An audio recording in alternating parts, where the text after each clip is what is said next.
আগের সপ্তাহে বুধবার আমার দুটো ককটেল পাখি 4টে ডিম দিয়েছিল, তার মধ্যে একটা ডিম কিন্তু ফুটেছে। এই দেখো, আগের সপ্তাহে বুধবার এই ছোট্ট বেবিটা হয়েছিল। আর প্রথম ডিম দিয়েছিল এপ্রিলের 5 তারিখে। তারপর 2-3 দিন ছাড়া ছাড়াই টোটাল 4টে ডিম কিন্তু দিয়েছিল।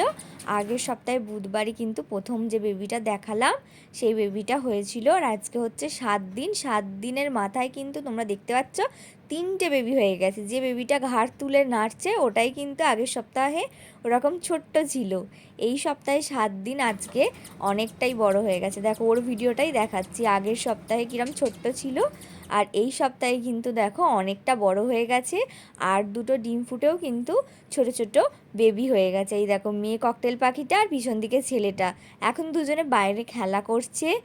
তারপর আমি এখন ভেতরে একটুখানি ওদের ভিডিও ক্লিপ নিয়ে নিলাম ছোটোগুলোর, কারণ বড়গুলো থাকলে না তখন একদমই তুলতে দেয় না। আর এখন ওরা বাইরে খেলা করছে বলে আমি তোমাদের দেখিয়ে দিলাম। এখনও চোখ ফোটেনি।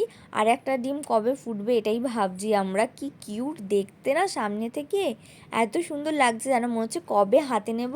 কিছুদিন পর থেকে হ্যান্ড ফিডিং করব, তো সেটাই মনে হচ্ছে কত মানে তাড়াতাড়ি দিন যাবে। আর তারপর আমরা হ্যান্ড ফিডিং করব। মিষ্টিকেও নিয়েছিলাম, তোমরা যারা আগে আমার চ্যানেলে ভিডিও দেখেছো, ওকে 1 মাস বয়সে নিয়েছিলাম। আর এইগুলো একদম ছোট, এগুলোকে হ্যান্ড ফিডিং করব আমরা। খুব এক্সাইটেড আছি। আর তোমাদের কীরকম লাগলো ওদের ভিডিওটা অবশ্যই কমেন্ট করে জানিও। আর যদি ওদের ভিডিও আরও দেখতে চাও তাহলে আমাকে কমেন্ট করে জানিও, আমি ওদের ভিডিও আরও আমার চ্যানেলে আপলোড করব। ওরা এখন দেখো বাইরে খেলা করছে। টাটা করে দাও, টাটা বলো, টাটা করে দাও। এই যে মেয়ে ককটেল পাখিটা এদিকে আর ছেলেটা ওইদিকে। এখন ওরা বাইরে খেলবে সকালটা, তারপর একটু বেলার দিক করে ভেতরে গিয়ে আবার ওদেরকে খাওয়াবে। টাটা করে দাও, টাটা।